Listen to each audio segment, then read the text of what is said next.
Bueno, compañeros, disculpen, tuvimos una serie de problemas técnicos.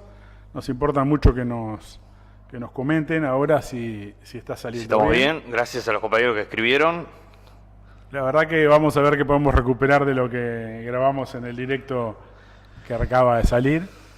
Retomamos con la cuestión del magisterio. Decíamos que las maestras irrumpen en la situación política con una respuesta ante un hecho que puede parecer puntual o muy episódico, ¿no? Que fue la violencia por parte de unas personas, de una madre, de un muchacho, de un niño, contra unas maestras, contra una maestra, en un barrio de Montevideo. Ante esto, la Asociación de Maestros de Montevideo tiene resolución de que al día siguiente se para 24 horas ante un caso de agresión, de violencia, para llamar la atención a la sociedad de que es intolerable seguir trabajando de esa manera, educando de esa manera. Y en este sentido, las maestras hicieron un paro de 24 horas, se reunieron en asamblea y luego prorrogaron para la semana siguiente, es decir, de un viernes a un lunes, el paro general y convocaron una asamblea y se declararon una asamblea permanente. Una asamblea muy grande, ¿no? Una asamblea de casi mil trabajadoras. El gremio de las maestras no venía llevando adelante ese tipo de acciones en el último periodo, pero se inscribe en un proceso de lucha que sí es general en la educación, sobre todo en los sectores estudiantiles, también algunos sectores docentes, donde sobre todo lo que se llama los centros de formación en educación, o sea, los centros de formación docente en todo el país, que son el IPA y el Magisterio aquí en Montevideo y los centros de formación en educación de todos los departamentos, se produjo un reguero de luchas, de ocupaciones, de huelgas. Por ejemplo, el Magisterio, donde se forman los maestros, lleva más de 30 días de paro con ocupación. En el caso de los otros centros de formación docente no ha sido permanente, pero ha sido generalizado en todo el país, incluso en lugares del interior que no es muy frecuente este tipo de acción. Por lo tanto, tenemos un proceso de lucha generalizado y esto surge a partir de recortes presupuestales, de la ejecución presupuestal por parte de la ANEP, que es la Administración Nacional de Educación Pública. El presidente de la ANEP es Pablo Casciani, un maestro que está en ese rol político, nombrado como persona de confianza del gobierno de Orsi, y que eliminó alrededor de 240 grupos en formación docente para el año próximo. Por lo tanto, se produce una pérdida de puestos de trabajo, docentes que quedan sin horas para dar clase, además estudiantes que se quedan sin la posibilidad de estudiar. En este sentido, el reguero de ocupaciones de formación docente es realmente muy, muy importante. También hubo ocupaciones de los liceales de secundaria, es decir, los estudiantes secundarios. Ha habido paros de los docentes de secundaria también en Montevideo, en algún otro lugar.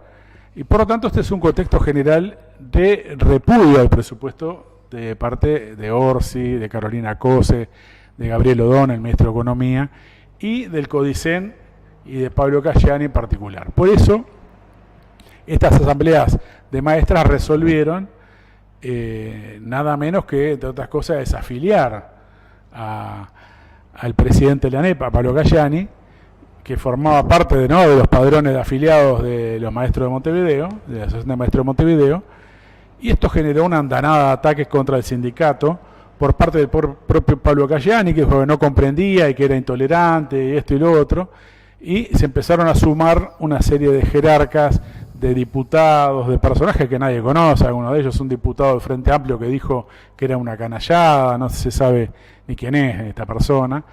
Y luego gente de la derecha, ¿no? Sí, Gonzalo Baroni fue uno de los que fue director de educación durante el gobierno de la calle Pou. Fue uno de los que se solidarizó con Pablo Casciani, diciendo que esto fue alimentado por el FA durante... Claro, no, pero y finalmente Sebastián Da Silva, el reaccionario senador blanco, también, también se colocó del lado de Casciani en contra de las maestras y los maestros. Entonces tenemos una andanada contra el sindicato en una resolución, por otro lado, que según lo que hemos sabido, no la propicia ninguna de las corrientes mayoritarias del sindicato, no la impulsa ninguna de las listas que dominan la Asociación de Maestros de Montevideo ni la Federación de Maestros de todo el país. Incluso algunas tomaron distancia y otras salieron a atacarlo directamente, esta resolución. Es decir, que fue iniciativa de algunos asambleístas y se votó masivamente, y en este sentido es una resolución del sindicato. No es apenas una resolución formal de que es incompatible el cargo de presidente de la ANEP con el cargo con la condición de afiliado al sindicato, ¿no? Que también puede verse de esa manera. Es evidente que eso puede estar arriba de la mesa, pero bueno, uno puede ser el delegado de los trabajadores en un cargo de gobierno, ¿no? Es decir, lo que acá despierta esta moción y esta desafiliación, esta expulsión de un sindicato, es la política de achique y de recorte, de ajuste contra el presupuesto. A mí me pareció importante la intervención de una estudiante el día del paro general y la marcha del PCNT a fin de octubre, que no estaba previsto que hiciera uso de la palabra. Hablaron dos dirigentes del PCNT y cuando ya estaban para bajarse del estrado, una chica, una compañera de magisterio, una estudiante, toma el micrófono y dice: vamos a seguir peleando contra el ajuste, vamos a seguir peleando contra las pautas del hambre, de la miseria, no sé cómo fue que dijo, en relación al salario, y por el presupuesto. Y en este sentido marcó que hace 16 días llevaban de ocupación en ese momento, hoy llevan 30, y por lo tanto, era la expresión de una lucha concreta, ¿no? No era simplemente un dirigente sindical que se sube a hacer un discurso, sino la representante de una ocupación, de una lucha. Es decir, que la lucha de las maestras emerge en este contexto y adquiere un carácter político de primer orden con esta desafiliación del presidente de la ANEP. Eso me parece importante. Se suma a otra serie de expresiones de disconformidad, de malestar, de bronca de los trabajadores y del electorado de izquierda, ¿no?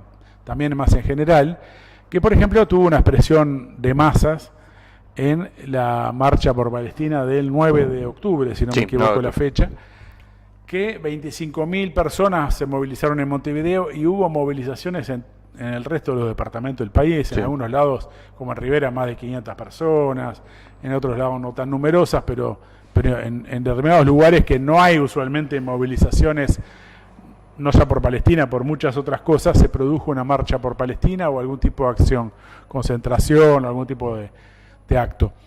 Esto es evidentemente relevante porque en esa marcha era convocada por una coordinación por Palestina que pide romper relaciones con el Estado de Israel, que denuncia el genocidio, denuncia la masacre, critica al gobierno de Orsi por no llevar adelante una denuncia pública internacional y no romper relaciones. Por el contrario, Orsi y Carolina Cosa se han paseado por todos los actos del sionismo, antes y después de esa movilización. Ahora últimamente en el acto de la Noche de las Cristales Rotos que hizo la Beneverit y la Organización Sionista, el Comité Central Israelita. Incluso se generó un malestar de Orsi porque lo quisieron embretar para que reinstalara una oficina en Jerusalén de la Agencia Nacional de Investigación. Pero más allá de un cortocircuito puntual, Orsi fue allí a manifestar su adhesión al sionismo. Pasan las mejores familias, ¿no? Pasan las mejores familias que algunos se mama y vuelca el vino, pero en realidad hubo una sistemática solidaridad con el sionismo de parte de Yamandu Orsi y de Carolina Cosa. En este sentido, la marcha del 9 de octubre había tenido un carácter no solo político por la lucha internacional para parar el genocidio, que por otra parte sigue el genocidio más allá del famoso cese el fuego, sino que también tenía un carácter político en relación a una diferenciación con el gobierno, una crítica al gobierno por parte de los manifestantes, muchos de los convocantes. Bueno, una de las consignas que yo escuché allí que me pareció muy interesante fue Orsi, tibio, decir que es genocidio. Era cantado por unos jóvenes que no estaban identificados con ningún grupo político. Quiero decir con esto que lo de las maestras, con Pablo Cayane, lo de la marcha diciendo Orsi tibio, decir que es genocidio, denunciando la complicidad con el genocidio del sionismo.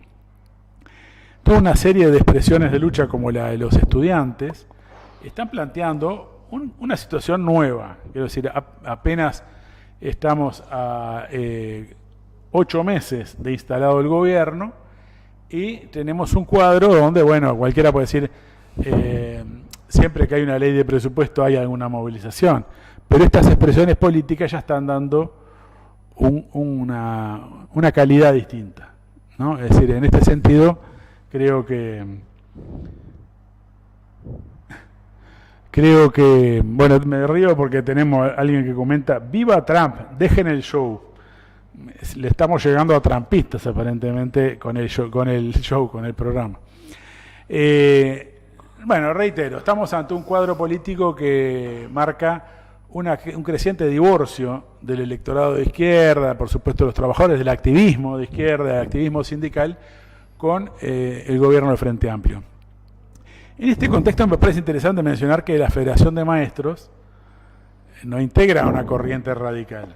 Está dentro del PCNT, dentro de lo que llama la corriente de articulación, que ahora se acaba de fusionar, no, pero digamos generar un bloque permanente con otra corriente que se llama En Lucha, que son las dos corrientes más a la derecha dentro del PCNT, sí, que se colocaron, por ejemplo, contra el plebiscito de la Seguridad Social, defendiendo la continuidad de la SAFAP, y en este sentido formaron una lista 4198 en el Congreso del PCNT, en la cual está la dirección de la Federación de Maestros.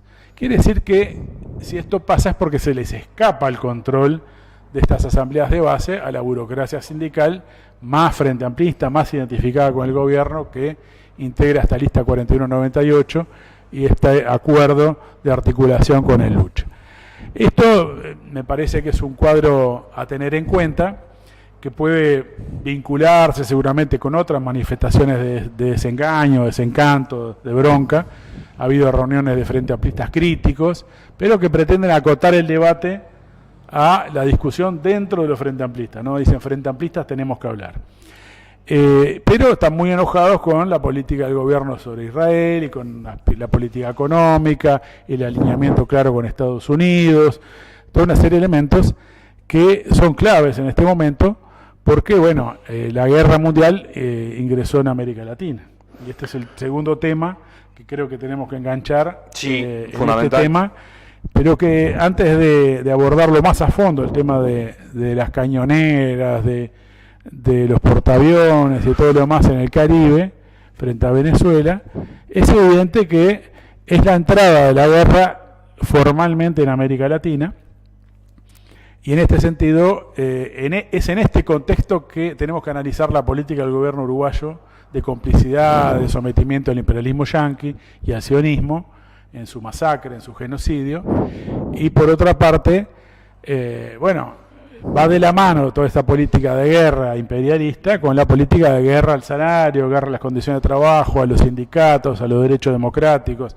Hay países donde la tendencia al fascismo es cada vez está más presente, en Estados Unidos mismo, obviamente, y en este contexto es que tenemos que analizar los militantes de izquierda, los trabajadores, la política de Orsi y cuál es la salida que tenemos que abordar. Yo diría que pasáramos un poco a la cuestión de América Latina. Yo solo una cosita a agregar, Rafa, me parece que hay que hacer hincapié, que es este tema de la formalidad de la desafiliación de Cayani, ¿no? Porque incluso alguien dijo por ahí, bueno, creo que la propia FUM, bueno, lo que pasa es que es incompatible es ser parte, estar en la cúpula de la ANEP y ser maestro. Le quiso sacar filo, me parece, la resolución, porque nadie hubiera, lo que decís, bueno, nadie hubiera desafiliado a Cayani si le hubieran dado el 6+1 a la educación. No se hubiera planteado. Se hubiera planteado hacerle una estatua a Cayani. No pasó. Entonces es absurdo querer colocarlo simplemente como un problema económico, como un problema formal. Y lo otro es esto de las estudiantes de magisterio. Ahora, si es formal, ¿por qué no lo propuso la burocracia sindical de la FUM? ¿No? Es decir, yo recuerdo en el sindicato bancario había afiliados que eran directores de los bancos. Algunos de ellos pedían ser dejados en suspenso en su afiliación y otros no, y en algunos casos los sectores combativos, clasistas, planteamos la desafiliación, la expulsión de Caloia, por ejemplo, que era el presidente del Banco de la República, de Mario Vergara y de otros... Polgar, ¿no? Polgar y otros representantes que estaban en el gobierno del Frente Amplio, que eran integrantes del padrón de afiliados de AEU, y bueno, la burocracia de lo que hoy es la 4198 enfrentó todo eso y se negó. O sea, perdieron en las asambleas porque se votaba a favor y ellos no los expulsaban de ninguna manera. Es decir, que es obvio que cuando se plantea este tipo de debate, de resolución, no es una formalidad, es una cuestión de fondo que hace un repudio a una política contra los trabajadores. Esto me parece que es evidente. Yo creo que habría que ir a la... Fundamental, y más si tenemos público pro-Trump, ¿no? No, claro, habría que ir un poco a lo que está pasando con el envío de la cuarta flota norteamericana al Caribe. Ya han hundido más de 70 embarcaciones. Perdón, capaz que no tantas embarcaciones, 70 muertos. Sí. Seguramente se haría una veintena de embarcaciones. Sí. En las cuales el gobierno trumpista afirma que se llevaban drogas, que tomamos para llegar con una lanchita de esas hacia Estados Unidos, hay que no se llega sino más desde la costa venezolana. Quiere decir que aún así eso no explica nada, porque en realidad podrían haberlo abordado con una lancha de guardacostas, detener a todo el mundo, procesarlos en un juzgado, meterlos presos, etcétera, etcétera, y demostrar, aparte, ante todo el mundo, que efectivamente se trataba de un narcotraficante. Acá se bombardea sin preguntar, se asesina personas, en algunos casos se habla de que eran pescadores o que eran otro tipo de... Pero aún si fueran narcotraficantes, es decir, se saltea el derecho penal norteamericano, el derecho internacional, es decir, no se puede realizar ejecuciones sumarias sin proceso judicial. Incluso donde hay pena de muerte, como en Estados Unidos, primero hay un proceso que tiene que demostrar la culpabilidad. Es evidente que lo que se pretende instalar con la cuestión de los narcos y el llamado narcoterrorismo es, bueno, el gobierno de Trump declaró terroristas a una serie de carteles y de pandillas, algunas reales, otras que no se sabe ni si existen realmente, y en nombre de una guerra contra el terrorismo aplica una política de llamado antiterrorismo dentro de Estados Unidos y por lo tanto una creciente represión interna, militarización de las ciudades, etcétera, para expulsar inmigrantes y en nombre de esta guerra contra el terrorismo, y también en los restantes países. El gobierno Trump ha dicho que podría llegar a intervenir en México para combatir a los carteles de la droga de México, y acusó al presidente Petro de Colombia y al presidente Maduro de Venezuela de ser jefes de narcotraficantes. Y por lo tanto, bueno, hay una amenaza directa en el caso sobre todo de Venezuela de una invasión o de acciones militares, porque no necesariamente se traduce en invasión. La invasión es algo muy costoso en términos militares, en términos de opinión pública, se pueden complicar, como se complicó Vietnam, como se complicó Afganistán, Irak y tantos otros, y por lo tanto es posible que haya acciones de la CIA o del propio ejército estadounidense, pero no necesariamente una invasión en regla. Puede haber bombardeos, puede haber ejecuciones de militares o de miembros del gobierno, pero es decir, bueno, se ha declarado, sin haber declarado la guerra formalmente, que lo puede hacer solo el Congreso estadounidense, Trump está en guerra con el régimen de Maduro.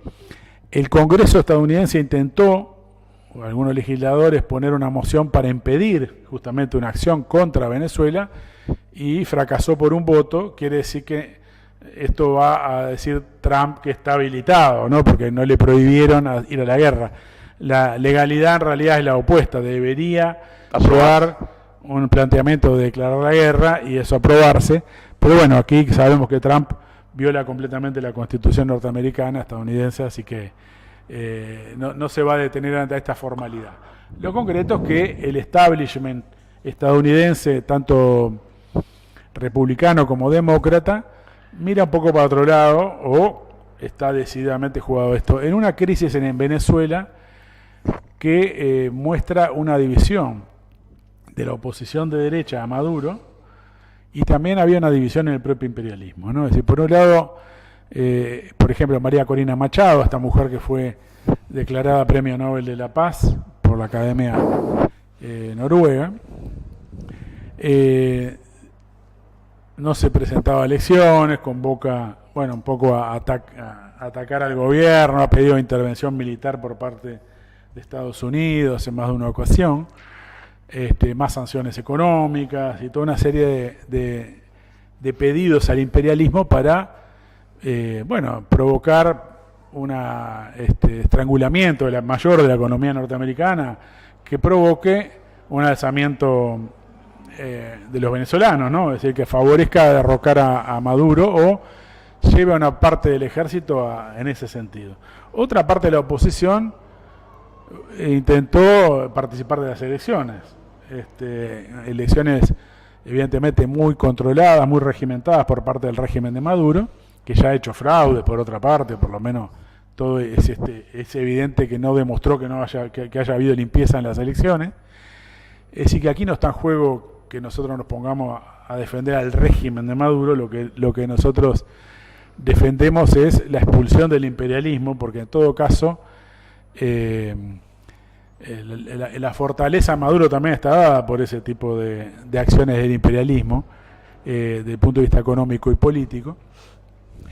Y en este sentido necesitamos una acción independiente de las masas de América Latina, de los trabajadores, los campesinos, de los explotados del continente para expulsar el imperialismo. Los gobiernos nacionalistas están quebrados, fracasados, más agotados que nunca, ¿no? Bueno, el caso del peronismo, el kirchnerismo es recontravidente, viene perdiendo una elección que tendría que haber ganado con la fruta bajo el brazo, ¿no? Así que tiene un nivel de desprestigio el peronismo, que con una intervención extraordinaria de Trump en las elecciones argentinas, volcando dinero y un chantaje sobre la población, diciendo que si no ganaba Milei se derrumbaba todo, bueno, logró mantener el cuadro político controlado y se demostró un derrumbe ahí del peronismo, ¿no? En las elecciones. En el caso de otros países del continente, es evidente que está yendo a medidas más extremas aún. Es bastante extremo intervenir tan abiertamente el presidente, el secretario del Tesoro de Estados Unidos en las elecciones argentinas, pero más extremo lo que están propiciando con la militarización en Brasil, de la represión en nombre de la guerra a los narcos y al terrorismo y la mar en coche, el ataque sobre Venezuela, que es inminente, y las amenazas sobre Petro, que si bien hay elecciones el año que viene en Colombia, van a hostigar sistemáticamente para favorecer que las bandas paramilitares, los grupos de ultraderecha se reorganicen para tomar nuevamente el control del poder político, ¿no? También en Chile probablemente haya una elección hacia la derecha. En Bolivia el fracaso del MAS de Evo Morales y de otros personajes llevó el poder a la derecha también, Rodrigo Paz. Es decir, tenemos un cuadro latinoamericano de derrumbe de los gobiernos nacionalistas o de extremo agotamiento, en algunos casos que todavía no se derrumbaron, y en este contexto Trump quiere mantener férreamente controlada la región con regímenes propios de tipo fascistizante, de tipo represivo, para librar esa guerra en el plano mundial contra sobre todo las otras potencias, contra China, contra Rusia, en el punto de vista económico sobre todo contra China, en América Latina. Y bueno, en este sentido se inscribe este envío de la flota, ¿no? del ejército estadounidense para esta intervención, que es inminente y que nosotros tenemos que convocar a una respuesta de los explotados de América Latina, de la clase obrera en particular, para enfrentar esta incursión militar, estas acciones, y en este sentido, bueno, hacemos un llamado obviamente al movimiento obrero, los grupos de izquierda, y denunciamos la política de Orsi de complicidad, de silencio, en este sentido, ¿no? Sí, hay un video, Rafa, para sumar a esta suerte editorial, de Peter Hegseth, nunca me acuerdo cómo se pronuncia, pero creo que es correcto, sí, ¿no? es así. Que se ha hecho, bueno, se ha circulado mucho en las redes, clavando un cartel, ¿no? En el Pentágono, creo que es, modificando el cartel que había del Ministerio de Defensa, Ministerio de la Guerra, es decir, esto que se ha venido insistiendo, ¿no? Es una línea del imperialismo muy clara, como vos decías. Y después está algo que me parece que hay que integrar también al análisis, que es este acuerdo que ha firmado Milei, o que ha llegado a Estados Unidos con Argentina, que dinamita, ¿no? Digamos, las instituciones creadas o los acuerdos creados hasta ahora. Hay toda una suerte de alarma, ¿no? Respecto a, bueno, cuál va a ser el futuro del Mercosur. Yo siempre me acuerdo de un compañero de Argentina que nos decía el Mercosur es un invento de los uruguayos, ¿no? Porque éramos los únicos que hablábamos del Mercosur. Porque en gran medida era una cosa que estaba media como petrificada, pero este acuerdo dinamita. Pero quiero decir, la dinámica que ha tomado, lo coloco más allá de lo específico, la dinámica que ha tomado la crisis, esto de una suerte de protectorado, ¿no? De convertir a Argentina en una suerte de protectorado con enormes contradicciones. Escuchaba, por ejemplo, a un analista que citaba a Cavallo, que ha sido colocado por este gobierno de Milei muy arriba, ¿no? El mejor ministro, creo que llegó a decir, de la historia. Bueno, Milei puede decir cualquier cosa porque dice cosas muy... y después cambia de opinión, ¿no? Sobre las personas, sobre todo. Pero Cavallo dice, ojo, porque sin reservas esto no va a ningún lado. Y ustedes no tienen reservas, ¿no? Y le habla ahí del techo de la banda, que no se puede mantener y que solo se mantuvo por la enorme intervención, lo que decías vos, del Tesoro, ¿no? Y de Benson. Y del Tesoro norteamericano, cuando se estaba perforando ese techo. Entonces, todo es una enorme precariedad, ¿no? Cuando uno mira, profundiza un poquito, enseguida, digamos, saltan las contradicciones. Y sí, esto, a ver, lo que sonaba en los medios nacionales era preocupación en el gobierno de Uruguay por el acuerdo de Estados Unidos con Argentina. Es decir, una izquierda que se ha vuelto defensora del Mercosur, que ya lo era, pero que ahora ha ido a fondo, ¿no? Esto está presente incluso en los documentos del Congreso del Partido Comunista, está presente la necesidad de defender el Mercosur. Entonces, esto no va a ningún lado, es decir, es un callejón sin salida todo, ¿no? Sí, no, a este paso evidentemente va a haber una ofensiva también para cambiar el régimen político en Brasil, ¿no? Es decir, hay toda una serie de gobernadores de estados que vienen llevando adelante una política cada vez más fascistizante, de militarización, etcétera, con independencia de lo que quiera o no quiera Lula, ¿no? Que por otra parte concilia con ellos. Por lo tanto, la política de mano dura, de guerra, que termina siendo también una guerra contra la clase obrera, obviamente, se va a extender. Todo el cerco que se va a ir armando de gobiernos de extrema derecha alineados con Trump afecta también a Uruguay. Va a terminar en un Mercosur de la extrema derecha. Entonces, el Partido Comunista puede defender el Mercosur, pero va a ser un Mercosur con Milei, con una especie de Bolsonaro, con Rodrigo Paz en Bolivia, con Katz en Chile, etcétera, etcétera, ¿no? Y en Venezuela, si se descuida, van a tener a Corina Machado. Entonces, el tema acá es evidentemente que la clase obrera no puede enfrentar el imperialismo subordinada a estos gobiernos que ya han fracasado y que son totalmente pusilánimes, son incapaces de ir a un enfrentamiento con el imperialismo, y que por lo tanto, bueno, si la clase obrera va atrás de ellos, va al muere. Los trabajadores de América Latina tienen que movilizarse rápidamente en términos de acción de masas, de huelga, de movilizaciones masivas, para exigir la expulsión del imperialismo yanqui, en este caso de Venezuela, fuera de las manos de Venezuela, fuera de las manos de Colombia y de toda América Latina. Esto me parece que es un tema central, y en este sentido lanzaremos una campaña que me parece relevante relacionarlo con lo que estábamos mencionando antes. Hay un ambiente de deliberación expresado en la Asamblea de Maestros, en las ocupaciones estudiantiles, hasta en los Frente Amplistas tenemos que hablar. Es una desazón de que el camino que eligió el gobierno, que está determinado por sus intereses de clase, que lo determinan, ¿no? Pero que está llevando adelante el gobierno es de alineamiento cada vez mayor con los yanquis y de sometimiento al imperialismo. Bueno, entonces tenemos que convocar una deliberación en términos de trabajadores, de la izquierda clasista y no de frente amplismo, no de subordinación al gobierno de Orsi, sino de lucha independiente con respecto al gobierno, y en este sentido pelear por un PIT-CNT con independencia de clase, mientras tenemos una crisis política instalada en el movimiento obrero, que está expresada en 2 o 3 cosas. Una es la lucha entre aparatos. La formación de la 4198 como una alianza permanente es que decir que se preparan para copar al PIT-CNT, o bueno, presionar y obligar al Partido Comunista a un acuerdo y cerrar la crisis, pero con el mayor peso está a la derecha, o directamente tomar la mayoría en otro momento.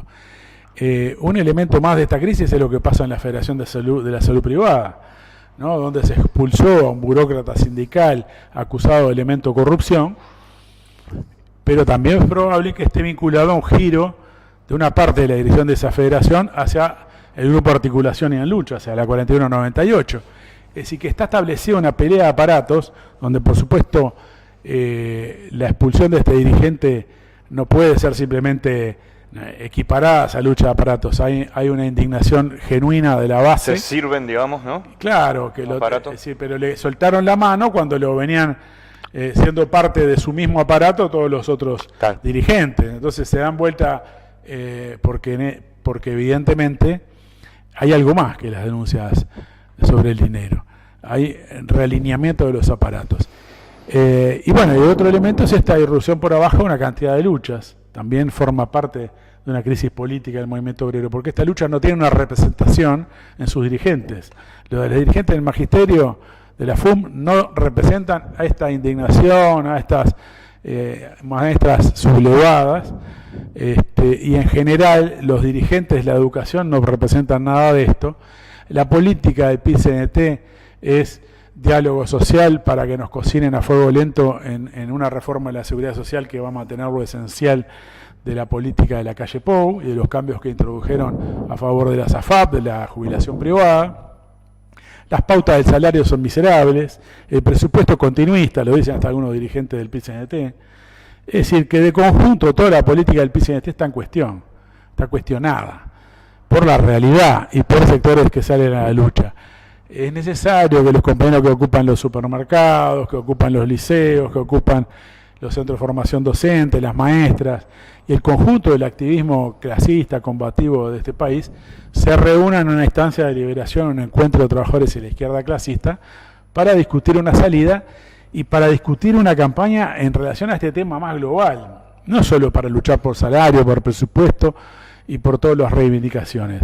Estamos en el marco de una guerra imperialista en la cual América Latina está siendo hoy convertida en un epicentro de esa guerra y tenemos que actuar. Por lo tanto, discutir cómo caracterizamos esto, orientarnos y salir a la movilización, porque no se trata solo de un discutidero, se trata de hacer acciones. Entonces, convoquemos una marcha a la embajada yanqui, por fuera yanqui de América Latina, y convoquemos un encuentro de trabajadores para darle continuidad a esa campaña y para plantearse la lucha por una dirección clasista para el movimiento obrero. Sí, desde ya, Rafa, que vamos a sacar un periódico con eje sobre esto, al servicio de esta campaña, ¿no? El Tribuna en papel, con esta campaña en torno al fuera yanqui de América Latina, que vuelva a recobrar toda su fuerza. Esto que decías me parece fundamental, es decir, América Latina como uno de los campos principales, ¿no? Porque acá hay una pelea por los recursos naturales, por la dominación de los regímenes y por el aplacamiento de las masas también, ¿no? Con enormes contradicciones, con todas estas cosas que vos colocaste, Rafa, porque a su vez, hablamos del Congreso de Estados Unidos, tiene que darle la aprobación a Trump, un Congreso que estaba cerrado no cerrado el Congreso en sí, pero un gobierno que estaba... Bueno, pero ¿no? La Cámara de Representantes hacía más de 2 meses que no se reunía. Claro. Porque, bueno, en realidad por un tema de aspectos de la crisis política estadounidense que después podemos en otro programa mencionar, pero... Es la institución encargada de votarle la guerra a Trump, es la que está maniatada por los propios... Trump no se va a contener en nada de esto. Trump va a la guerra porque, a ver, ¿a quién le pidió permiso para bombardear Teherán y las instalaciones nucleares de Irán? A nadie.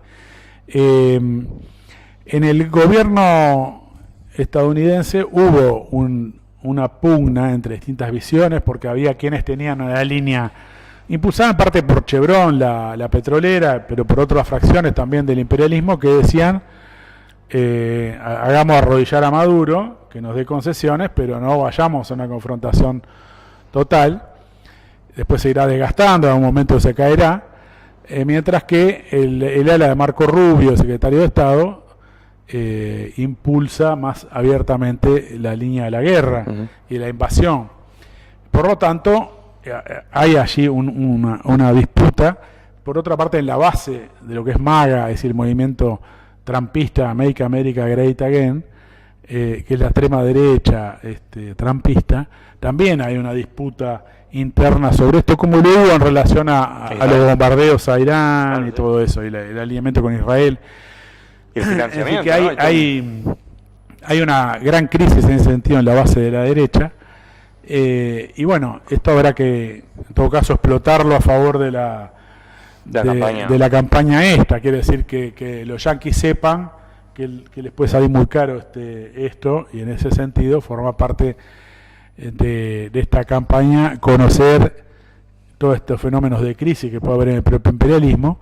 Pero lo concreto es esto: Trump está jugado, ya tomó una definición, va a una guerra, y en este sentido aparte él lo dice, los métodos, las acciones tácticas inmediatas que adopte o no pueden ser pueden variar, pero el objetivo es un cambio de régimen en Venezuela, y en este sentido va a ir a fondo. Y bueno, se trata de, reitero, de defender a Venezuela, con independencia de que el régimen de Maduro es un régimen acabado en sí mismo, un régimen que no puede dar nada positivo ya al desarrollo venezolano, ni a las libertades, ni los derechos, ni las condiciones de vida de los venezolanos. Tendrá que la clase obrera venezolana superar en todo caso a los residuos del chavismo que hoy tenemos, pero eso es una tarea de los explotados venezolanos. No vamos a aceptar nunca que se ha impuesto una salida que siempre va a ser reaccionaria por las bayonetas y los misiles del imperialismo. Sí, eso sí, Rafa. Y además una cosa, le hacían una entrevista por ahí a Trump, un detalle, ¿no? Y él decía algo que es evidente, ¿no? Simplemente lo pone en palabras, que es, no te voy a decir si voy a atacar a Venezuela o no. Veremos, dice, ¿no? Entonces hay una ambigüedad. ¿Cuál es la noticia hoy en día? Que le llevan los generales estadounidenses, el Comando Sur, que es el que está dirigiendo todas estas operaciones, le lleva novedades sobre Venezuela, y lo que se filtra a la prensa, intencionalmente, ¿no? Obviamente, es que no tomó una posición Trump, lo cual ha sido el comportamiento permanente. Lo otro es esto, y que me parece fundamental, Rafa, que es esto que vos mencionás, pero en un marco que hay que decir lo siguiente: la izquierda en Uruguay era toda chavista, todo chavista era, y ahora no abren la boca sobre esto porque no dicen nada. Es impresionante. Es impresionante. Esto me parece que delata, quiero decir, primero obviamente la consistencia de todos esos que se reclaman chavistas, primero, ¿no? Como, es decir, ¿qué te asegura que lo que dicen hoy lo van a sostener mañana? Pero esto me parece fundamental, es decir, si acá tiene que haber un cambio de régimen, Maduro, Diosdado Cabello, o quien sea que esté detrás de eso, bueno, es una tarea de las masas venezolanas, como cualquier otro régimen, ¿no? Pero nunca puede ser los misiles o las armas.